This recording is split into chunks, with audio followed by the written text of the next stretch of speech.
죽기 전에 꼭 한번 해보고 싶은 게 있으신가요? 어느 날 문득 이런 생각이 들었습니다. 내가 지금 죽는다면 뭐가 가장 아쉬울까? 돈일까요? 명예일까요? 아니었습니다. 떠오른 건 한 번도 떠나보지 못한 여행지, 전하지 못한 진심 한마디, 끝내 화해하지 못한 가족, 미련이 남는 꿈, 그리고 이 말만은 꼭 남기고 싶다는 간절함이었습니다. 죽음은 어느 날 불쑥 찾아옵니다. 그래서 지금 아직 살아있는 이 순간이 얼마나 소중한지 다시 생각하게 됩니다.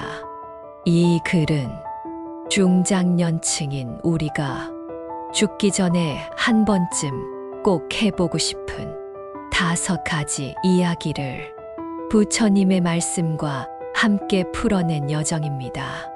부디 이 여정을 따라가며 당신도 마음속에 묻어두었던 그 하나를 꺼내 보시길 바랍니다. 죽기 전에 나를 만나러 가는 여행, 부처님께서 전하신 내면의 길. 1점 여행은 밖으로 나가는 길이 아니라 안으로 들어가는 길입니다. 자식이 다 커서 손 놓고 나니 남편도 예전 같지 않고 하루 종일 집에 혼자 있는 시간이 길어졌어요. 이 말을 꺼낸 이는 62세의 김정자님. 평생 가족을 위해 살아왔지만 정작 스스로를 돌아볼 시간은 없었습니다. 어느 날 거울 앞에서 문득 묻습니다. 나는 지금 나를 잘 알고 있나? 그 질문의 답을 찾기 위해 그녀는 혼자 제주도로 향했습니다. 낯선 길, 낯선 공기, 혼자 마시는 차 한 잔. 그 모든 순간이 그녀를 깊은 침묵으로 이끌었습니다. 그때 그녀는 문득 떠올렸습니다. 부처님께서 말씀하셨죠. 마음이 가는 곳에 삶이 머문다. 법구경, 가슴이 두근거리는 곳. 거기에 진짜 삶이 있었던 것입니다. 이 점 바깥 풍경을 바꾸는 게 아니라 내면의 경계를 넘는 일입니다. 여행은 관광이 아닙니다. 부처님은 6년간 고행 끝에 깨달음을 얻으신 후에도 계속 길을 걸으며 중생을 만나셨습니다. 그분께 있어 여행은 고통 속에 있는 이들을 만나고 그들과 함께 걷는 자비의 실천이자 깨어남의 길이었습니다. 중장년이 되어 떠나는 여행은 젊은 날의 모험과는 또 다릅니다. 이제는 빠르게 많은 것을 보는 것이 아니라 한 곳에서 천천히 멈추고 바라보는 연습. 그 속에서 내 마음의 굴곡, 내 상처, 내 미련, 그 모든 것이 떠오르고 그저 바라보는 것으로도 치유가 시작됩니다. 3점 떠남은 도망이 아니라 마침내 마주함입니다. 오랜 세월 남편 병간호를 했던 67세 조명숙 님은 남편을 먼저 떠나보낸 뒤 삶의 의미를 잃었습니다. 그녀는 혼자 강릉행 기차를 탔습니다. 한적한 바닷가에서 바람을 맞으며 중얼거렸죠. 나는 이제 나를 살아도 되겠지요? 그날 밤 그녀는 방 안에서 법구경 한 구절을 펼쳤습니다. 자신을 이기기보다 더 위대한 승리는 없다. 그 순간 그녀는 울었습니다. 누군가를 돌보며 놓아두었던 나를 이제라도 데리러 갈 수 있음에. 4점 여행은 업이을 씻는 기회이기도 합니다. 불교에서는 한 사람의 삶을 단순히 이 생으로 보지 않습니다. 우리가 느끼는 인연, 집착, 두려움조차 과거 생에서 이어온 업 카르마이라 여깁니다. 그 업을 씻는 방법 중 하나는 무건 수행, 걷기 명상, 조용한 여행입니다. 실제로 티베트의 순례자들은 한 걸음 한 걸음마다 엎드리며 자신의 과거를 놓고 지금의 마음을 정리하고 다음 생을 위한 씨앗을 심습니다. 혼자 걷는 그 길이 그 어떤 기도보다도 깊은 치유가 됩니다. 5점 떠나야 보입니다. 지금의 삶이 얼마나 소중했는지 법륜 스님은 말씀하셨습니다. 삶은 선택의 연속이고 여행은 그 선택을 연습하는 과정이다. 중장년층이 떠나는 여행은 도피가 아닙니다. 이제껏 너무 많이 참고 살아온 나에게 작은 자유를 선물하는 일입니다. 소리 내어 웃고 마음껏 걷고 때로는 울어도 괜찮은 날들. 그 시간을 겪고 나면 집으로 돌아와서도 말할 수 있습니다. 이제야 진짜 내 삶을 만난 것 같다. 6점 죽기 전 마지막 장면에 넣고 싶은 그 바다의 풍경 하나. 한 호스피스 봉사자는 말했습니다. 죽음을 앞둔 이들이 말합니다. 그때 혼자라도 떠나볼 걸. 그 바다 한 번만 더 보고 싶다고요. 떠날 수 있는 다리, 걸을 수 있는 다리, 볼 수 있는 눈과 두근거리는 가슴이 아직 남아있다면 그건 여행이 아니라 수행입니다. 내 생을 정리하고 내 마음을 놓고 나라는 존재를 다시 안아주는 가장 아름다운 의식입니다. 부처님이 계셨던 숲처럼 나도 내 마음의 숲을 걸어야 합니다. 당신에게 아직 시간이 있다면 그건 당신의 삶이 완성을 기다리고 있다는 뜻입니다. 그 완성은 큰 업적도 자식의 성공도 남편의 칭찬도 아닌 조용한 숲길을 걸으며 그래, 수고했어 나 라고 말할 수 있는 그 순간입니다. 지금 떠나세요. 누구의 허락도 필요 없습니다. 그건 당신 마음의 여정이니까요. 부처님께서 말씀하셨습니다. 스스로를 구원하라. 남이 아닌 오직 너 자신만이 너를 깨어나게 할 수 있다. 지금이 바로 그 깨어남을 위한 작은 첫 발걸음일지도 모릅니다. 나무관 세음보살, 늦었다고 포기하지 마세요. 부처님도 중년에 출가하셨습니다. 하고 싶었던 일을 지금이라도 시작해도 될까요? 1점 지금 시작해도 늦지 않았을까요? 내가 그걸 왜 이제야 생각했는지 모르겠어요. 어릴 땐 먹고 사는 게 급해서 그 다음엔 자식들 뒷바라지에 정신이 없었어. 올해 58세 김미정 씨는 퇴직 후 뜨개질을 배우기 시작했습니다. 그녀의 꿈은 언젠가 손수 만든 작품으로 전시회를 여는 것. 주변 사람들은 말합니다. 이 나이에 무슨 전시야. 이제는 그냥 편히 쉬지. 그럴 때 그녀는 마음속으로 외웁니다. 지금 이 순간 내가 깨어 있다면 그 삶은 바로 정진진진이다. 법구경 부처님은 말씀하셨습니다. 언제든 깨어나면 그때가 출발점이라고. 2점 하고 싶었던 일, 결국 나를 향한 부름이었습니다. 남편과 함께 평생 식당을 운영했던 65세 박정자 씨는 자식들이 다 독립한 뒤 가만히 앉아 손바닥을 보았습니다. 어릴 때는 시를 좋아했 낙서처럼 끄적였던 그 시간들이 왜 이리 그리운지.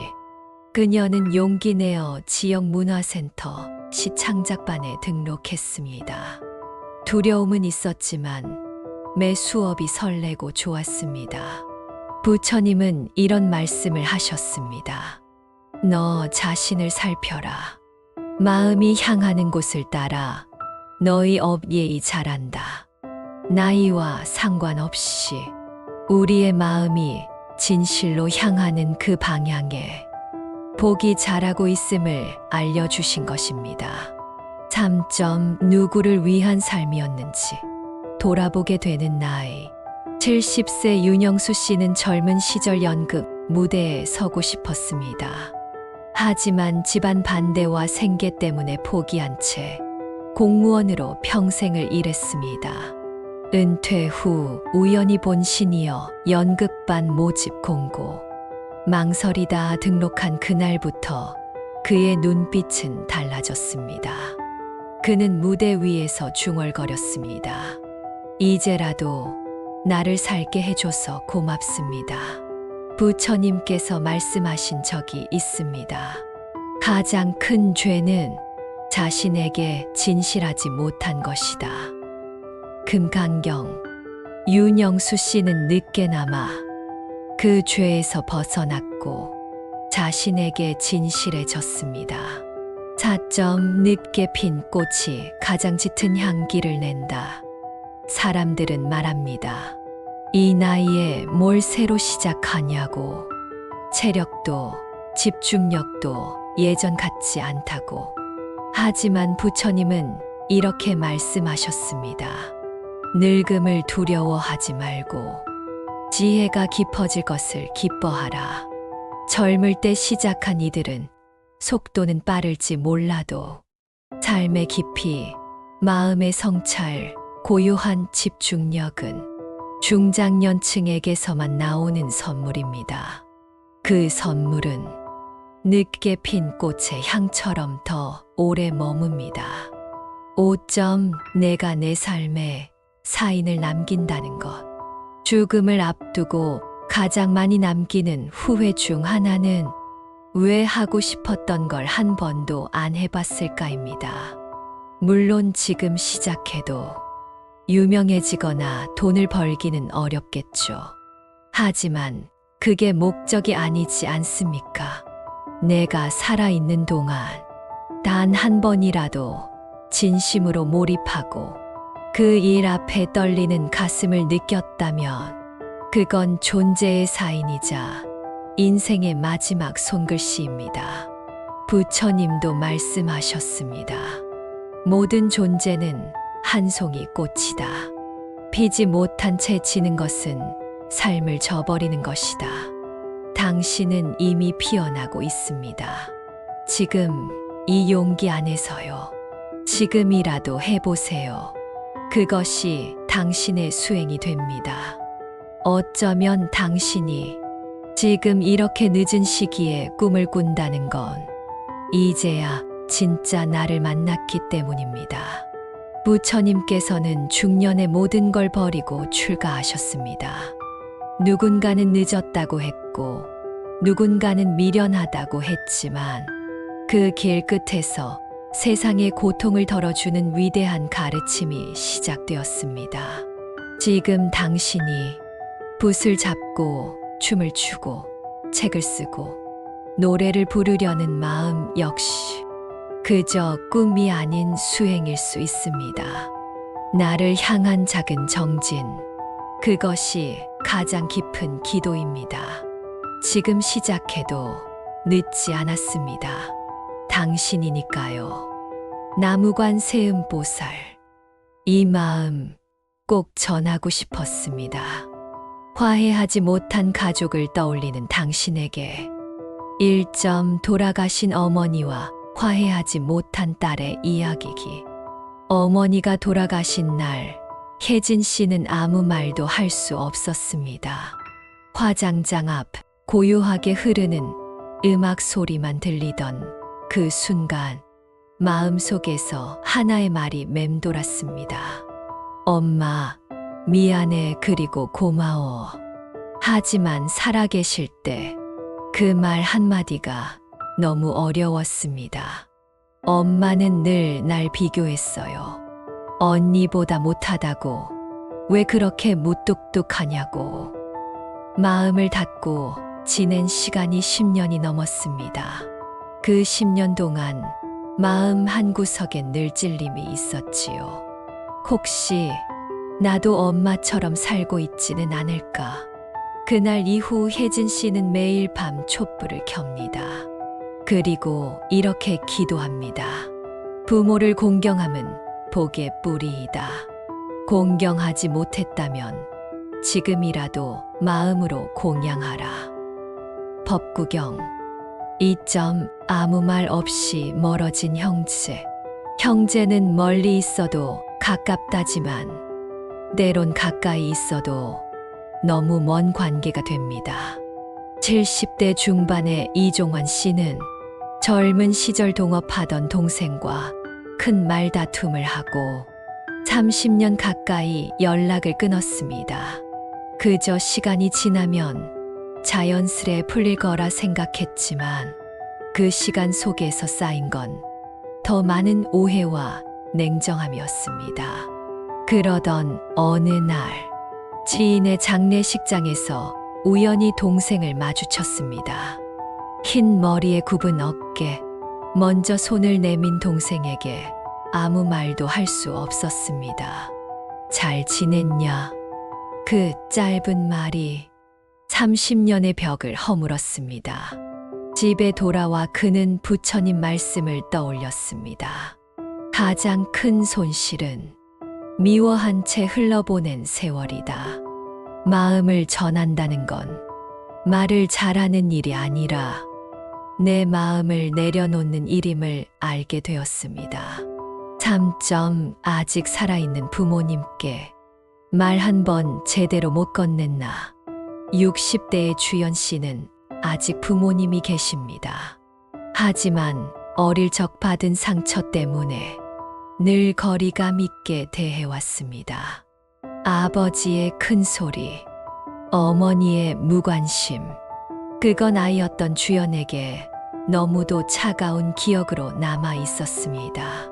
하지만 시간이 지나고 보니 그 차가움 속에 서툰 사랑이 있었다는 걸 조금씩 느끼게 되었습니다. 요양원에 계신 어머니는 이제 말도 제대로 못 하십니다. 그녀는 매주 어머니 손을 꼭 잡고 속으로 이렇게 읊조립니다. 엄마, 나 사실 엄마 좋아했어요. 그냥 표현을 못했던 것뿐이에요. 진심은 말보다 깊다. 말하지 못한 마음도 전해진다. 금강경 4점 왜 이렇게 먼저 다가가는 게 힘들까요? 많은 사람들이 이렇게 말합니다. 내가 왜 먼저 연락해야 해요? 지금까지 나만 참고 살아왔는데 이제 와서 괜히 마음 열었다가 또 상처받는 거 아니에요. 부처님은 이 마음을 정확히 꿰뚫어 보셨습니다. 용서하지 못함은 타인을 벌주는 것 같지만 결국 자신을 태우는 불꽃이다. 우리는 누군가를 미워하면서도 사실 그 사람의 마음을, 사랑을, 인정을 어딘가 아직 바라고 있습니다. 그래서 더 미운 거고 더 아픈 겁니다. 5점 지금 이 마음 하나가 가장 깊은 화해입니다. 화해는 꼭 상대가 받아줘야 완성되는 게 아닙니다. 부처님께선 이렇게 말씀하셨습니다. 너의 화는 너의 마음 안에서 풀어야 한다. 그것이 진정한 해탈이다. 상대가 변화하지 않아도 내가 다가가는 순간, 내가 용서하는 순간, 내 마음은 한층 자유로워집니다. 가족이라는 이름 아래 우리는 너무 많은 기대, 상처, 의무를 나눴습니다. 하지만 결국 우리가 진심으로 원하는 건 한마디 말, 한 번의 포옹, 그리고 따뜻한 눈빛 아닐까요? 이제 마음 한번 전해보세요. 지금이라도 괜찮습니다. 문득 생각나는 이름, 어느새 흐릿해진 얼굴이 있다면 지금 이 글을 읽고 있는 이 순간이 바로 그 사람에게 마음을 전할 타이밍입니다. 편지를 써도 좋고 기도로 전해도 좋습니다. 당신의 말이 부족해도 그 진심은 반드시 전해집니다. 사랑은 머물러 있는 것이 아니라 흘러가야 하는 것입니다. 그리고 그 사랑이 마음의 골을 메꾸고 당신의 남은 생을 부드럽게 안아줄 것입니다. 지금 전하세요. 말 한마디로 당신도 가벼워질 수 있습니다. 나무관 세음보살. 작지만 온전히 내 이름으로 죽기 전에 꼭 해보고 싶은 일. 작은 가게 열기. 그 마음의 시작. 내가 주인이 되는 하루를 살고 싶다다. 애들 다 키웠어요. 남편도 이제 은퇴했고요. 근데요, 정작 저는 아직 한 번도 제 이름으로 된 뭔가를 해본 적이 없어요. 60대 초반의 윤정자 씨는 하루는 버스 안에서 이런 생각이 들었다고 합니다. 내가 만든 음식을 누군가가 돈을 주고 맛있다고 먹어주는 공간. 그게 내 작은 꿈이었는데 어릴 적 장사하던 어머니를 보며 힘들어도 당당해 보였던 그 모습. 그리고 어느새 세월이 흘러 정작 자신은 늘 누군가를 챙기기만 한 삶. 이번엔 내가 나를 위해 뭔가 해보고 싶어요. 이름도 메뉴도 분위기도 내가 좋아하는 걸로 꾸미고 싶어요. 에피소드 윤정자의 조용한 국밥집. 그녀는 결국 퇴직금 일부를 들고 작은 점포를 얻었습니다. 메뉴는 단 한 가지. 소고기 맑은 국밥. 프랜차이즈처럼 휘황찬란하지도 SNS에 핫하다는 반응이 나오지도 않았지만 그 가게는 매일 오전 6시에 불을 켜고 10그릇만 준비해 놓습니다. 단골은 대부분 새벽일 나가는 택시기사, 경비원, 동네 어르신들. 정자 이모, 국물 오늘 진하네. 어제보다 고기 많이 넣은 거 아니에요? 그럴 때마다 윤 씨는 웃으며 말합니다. 오늘 좀 기분 좋아서요. 그 조용한 국밥집에 하루를 열어주는 따뜻한 주인이 있습니다. 그리고 정작 가장 따뜻해지는 건 그녀 자신입니다. 왜 내 가게를 갖고 싶은 걸까? 중장년층 여성 혹은 부모의 삶을 살았던 많은 이들이 이런 말을 종종 합니다. 이제라도 내가 원하는 걸 내 마음대로 해보고 싶어요. 이는 단지 돈을 버는 것이 아니라 삶의 주도권을 찾아가는 일입니다. 내 이름이 간판에 달리고 내 손으로 공간을 꾸리고 내 시간으로 하루를 운영하는 일. 내가 나인 삶, 그것이 해탈이다. 법구경. 한 번쯤은 누군가의 엄마, 아내, 직원이 아니라 내 이름으로 사는 하루를 꿈꾸는 것. 그것이 우리가 바라는 진짜 자유일지 모릅니다. 근데 너무 늦은 건 아닐까요? 이런 두려움도 따라옵니다. 이 나이에 시작한다고 누가 와줄까? 몸도 마음도 예전 같지 않은데 주변 사람들도 말려요. 괜히 고생만 할 거라고 부처님은 말씀하셨습니다. 늦은 시작은 없다. 다만 마음이 늦을 뿐이다. 금강경. 마음이 깨어 있다면 60이든 70이든 그날이 첫날입니다. 그리고 중요한 건 그 일이 얼마나 성공하느냐보다 당신이 주인이 되어 살아봤느냐입니다. 나를 세우는 공간, 마음을 나누는 공간, 어떤 이에게는 찻집, 어떤 이에게는 바느질방, 또는 하루 3시간 열리는 책방 겸 카페일 수도 있습니다. 수익이 목적이 아니라 존재감과 기쁨이 목적이 되는 가게. 그 공간에서 만나는 사람들과의 대화, 혼자 정리하는 마음의 시간, 그리고 오래된 꿈 하나를 이루었다는 위안. 이 모든 것이 단 하나의 문장을 만들어냅니다. 그래, 나도 나답게 살아봤다. 지금이라도 해보세요. 가게가 아니어도 좋습니다. 무언가 당신의 이름을 건 작은 시도, 당신이 좋아했던 일을 당신의 방식으로 펼쳐보는 것. 삶의 주인이 되는 자, 그가 비로소 중생을 이롭게 한다. 화엄경. 당신이 환하게 웃는 공간은 그 자체로 많은 사람을 살립니다. 그리고 그 모든 기쁨은 당신이 한 걸음 내딛는 순간 시작됩니다. 작지만 가장 내 삶 같은 꿈, 죽기 전에 꼭 해보고 싶은 일. 누군가는 여행을, 누군가는 글을, 또 누군가는 작은 가게를 떠올립니다. 그건 단지 돈의 문제가 아니라 존재의 문제입니다. 세상을 위해, 가족을 위해 오래 애쓴 당신. 이제는 당신 자신을 위한 가게 하나쯤 가슴 속에 품어도 됩니다. 그리고 그 꿈은 오늘 이 글을 읽은 당신 안에 있어서 조용히 움트고 있을지도 모릅니다. 나무관 세음보살. 죽기 전에 꼭 해보고 싶은 말 하나는 남기고 싶습니다.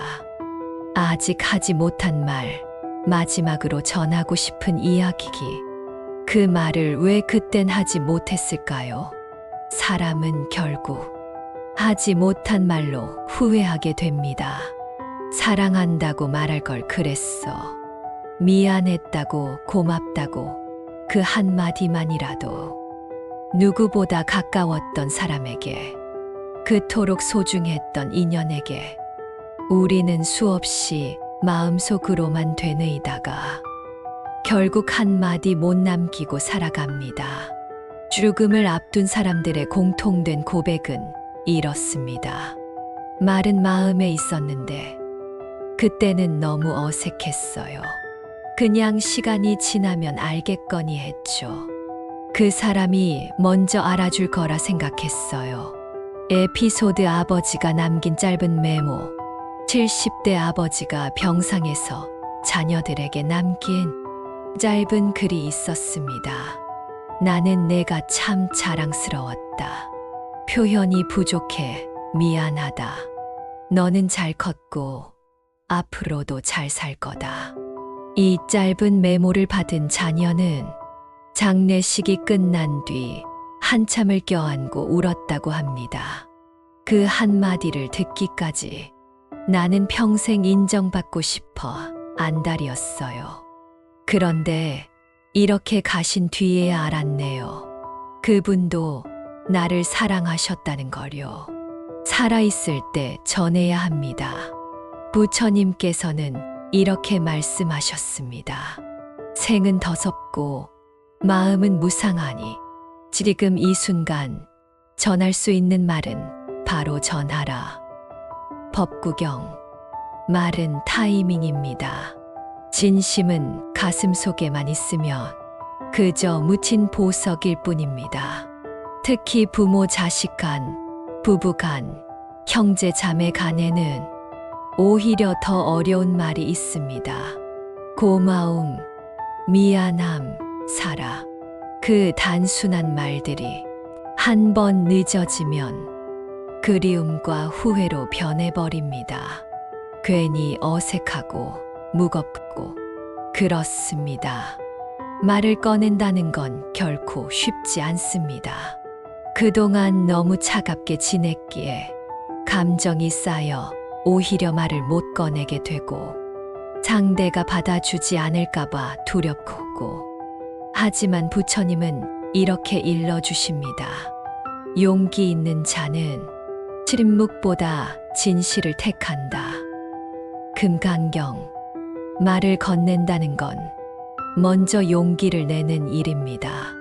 용서를 구하는 것이고 자신을 내어주는 일입니다. 당신은 어떤 말을 남기고 싶나요? 혹시 아직 누군가에게 하지 못한 말이 있으신가요? 당신 덕분에 살 수 있었어요. 그때 미안했어요. 사실 당신을 정말 사랑했어요. 내가 먼저 갈 수도 있을 것 같아요. 그러니 이 말은 꼭 해두고 싶어요. 이 말들이 무겁고 부담스럽게 느껴질 수 있습니다. 하지만 이 말들이 남겨졌을 때 그 사람의 삶은 얼마나 위로받을까요? 그리고 무엇보다 당신의 마음이 얼마나 가벼워질까요? 죽음 앞에서야 우리는 말의 진심을 압니다. 죽음을 경험한 사람들, 혹은 중대한 병을 앓고 살아 돌아온 사람들은 입을 모아 이야기합니다.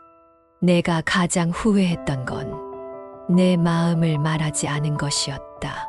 선물도 아니고 큰 행동도 아닙니다. 정작 죽음을 앞두고 가장 생각나는 건 마음 한마디였습니다. 말은 마음의 발이다.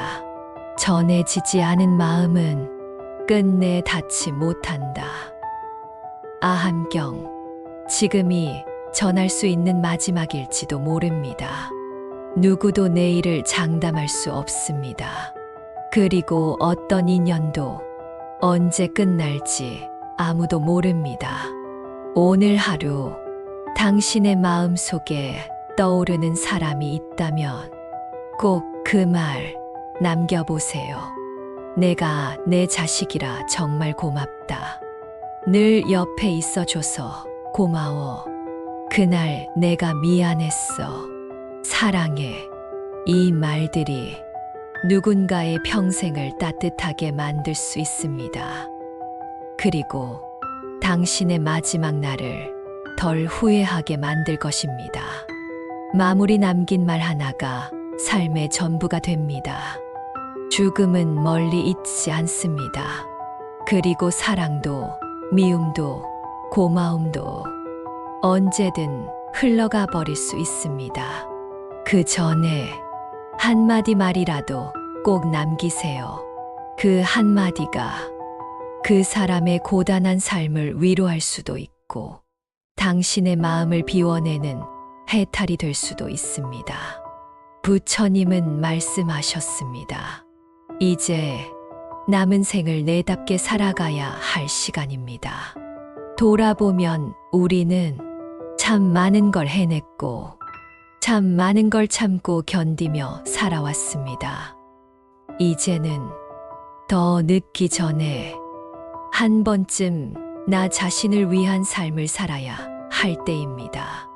하고 싶었던 여행지에 가보고 미루었던 말 한마디를 전하고 화해하지 못한 가족에게 용서를 구하고 오래된 꿈 하나라도 다시 꺼내보고 마지막엔 마음 깊은 말을 남기고 떠날 수 있도록 부처님께서는 말씀하셨습니다.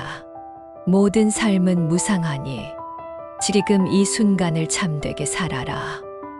법구경, 지금 이 순간 우리는 늦지 않았습니다.